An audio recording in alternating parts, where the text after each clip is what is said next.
धन्यवाद दौलत जी।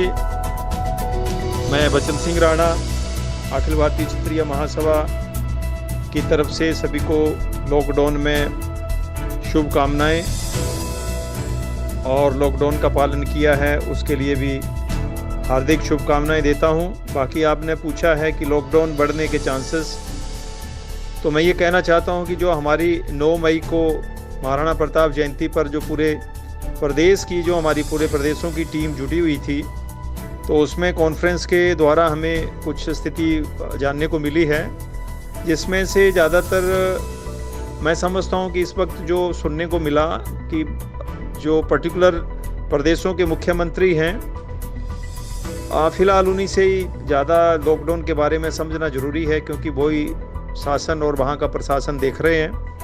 तो मैं समझता हूँ उसके ऊपर ज़्यादा निर्णय ले सकते हैं इंडिविजुअल स्टेट के ऊपर।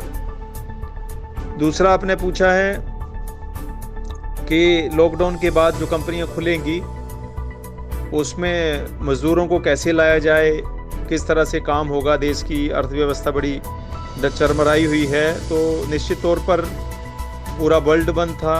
जो भी हमारे सोर्सेज, एयर सोर्सेज, हमारा रेलवे सोर्सेज, हमारी बसें, हमारी टैक्सियाँ, हमारी टूरिज़्म, जितना होटल्स, इंडस्ट्री सारी बंद थी, सारा व्यापार ठप था। तो निश्चित तौर पर एक बहुत बड़ा हमारी अर्थव्यवस्था को नहीं बल्कि पूरे देश, पूरे वर्ल्ड की अर्थव्यवस्था को धक्का लगा है। आपने कहा उसके बाद जो आपस में लोगों का तालमेल, व्यवहार, व्यापारियों का और इंडस्ट्रियलिस्ट या अपना कैसा रहेगा एक दूसरे के प्रति, मैं समझता हूँ कि बड़ा संवेदनशील टाइम होगा। उस समय हम लोगों को एक दूसरे से मिलकर सहानुभूति के साथ 1 या 2 साल के समय में एक दूसरे को समझते हुए उनकी जो ज़रूरतें हैं उसके ऊपर काम करना होगा। आपने ये भी पूछा है कि जो हमारे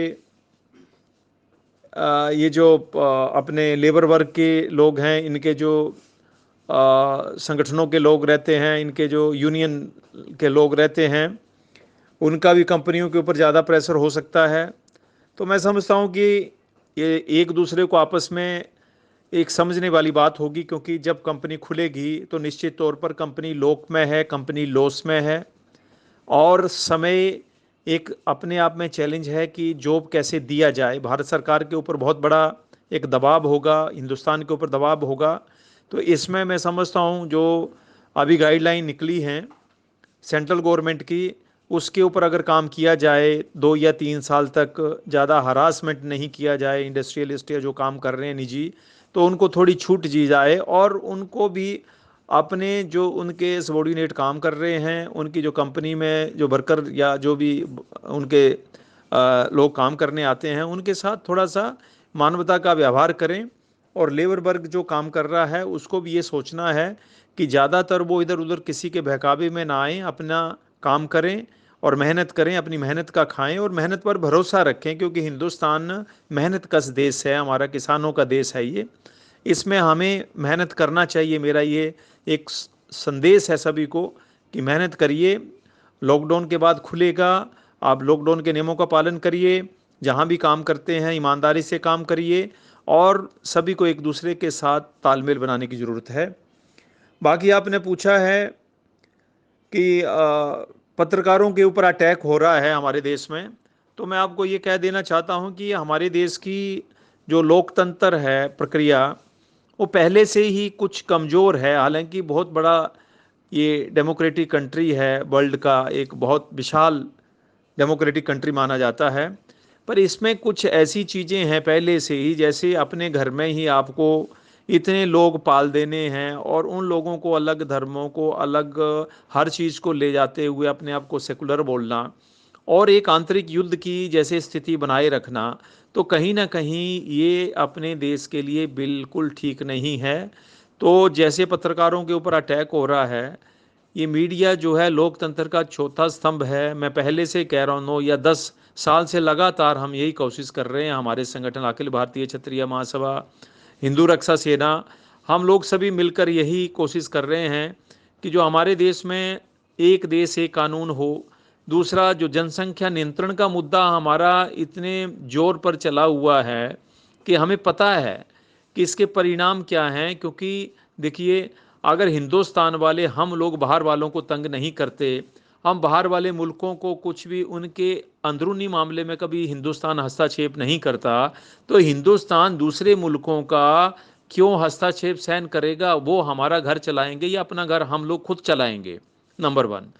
नंबर दो, सख्ती से सभी सरकारों को एक होकर, एकजुट होकर, जो नियंत्रण कानून है जनसंख्या का, उसके ऊपर किसी को टस से मस नहीं करनी चाहिए, क्योंकि ये देश का मामला, आंतरिक मामला है, ये बाहर कोई पाकिस्तान का मामला नहीं है। जो भी बात करे, अगर उसको अच्छा नहीं लगे तो किसी भी देश में जा सकता है, क्योंकि यहाँ हम लोग इस देश में रहकर ये आंतरिक युद्ध जैसी स्थिति नहीं देखना चाहते हैं। ये सब हमारा जो हिंदुस्तान है, ये ऋषि मुनियों का और सनातनी परंपरा के अनुसार हमने सभी धर्मों को अपनाया है, यहाँ पर सबको अच्छी जगह दी है। तो जो भी मेरे भाई बहन यहाँ रहते हैं, बिल्कुल सुख शांति से रहें, एक देश एक कानून का पालन करें, जनसंख्या पर नियंत्रण लाएं और अपना खाएं कमाएं, हमें किसी से कोई परहेज नहीं है।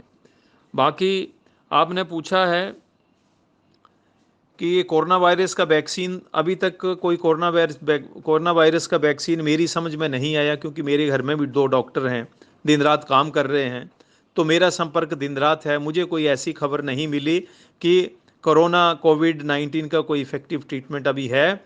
अभी तो बस ये डिस्टेंस मेंटेन करते रहिए, सैनिटाइज होते रहिए और जो जो नए उपकरण, नए नए निर्देश निकल रहे हैं उनका पालन करते रहिए। अभी तक सिर्फ यही मुझे इन्फॉर्मेशन मिली है। बाकी आपने पूछा है कि ये अपना, और एक आपका सवाल था कि क्या संदेश देना चाहेंगे, तो मैं तो यही संदेश देना चाहूँगा सभी को कि देखिए, ये देश हमारा सनातनी परंपरा से, भारत के नाम से भारतवर्ष पड़ा है और यहाँ हर जाति, हर मज़हब का हमने बड़ा आदर सम्मान देखा है और किया है। और मैं इसी अदब के साथ फिर सभी देशवासियों को ये मैसेज देना चाहूँगा कि आप हिंदुस्तान या अपने भारतवर्ष में अपने आप को भारतीय समझें। आपको किसी दूसरे देश के सम्मान या दूसरे देश के बहकावे में आने की ज़रूरत बिल्कुल नहीं है, क्योंकि दूसरे देश में हमारा कोई आंतरिक हस्तक्षेप नहीं है और हमारे देश के कानून, हमारे देश के नियम, अपने देश के कानून अपने नियमों का पालन करिए और इस देश के लिए, इस मिट्टी के लिए, इस जिस मिट्टी से आप और जिस देश का अन्न खाते हो, उसके लिए वफादार रहिए। यही आपकी भक्ति है, यही देशभक्ति है, इसी को आप सर्वोपरि मानिए। यही मेरा आज का संदेश है। इन्हीं शब्दों के साथ मैं आपका धन्यवाद करता हूँ। जय हिंद, जय भारत।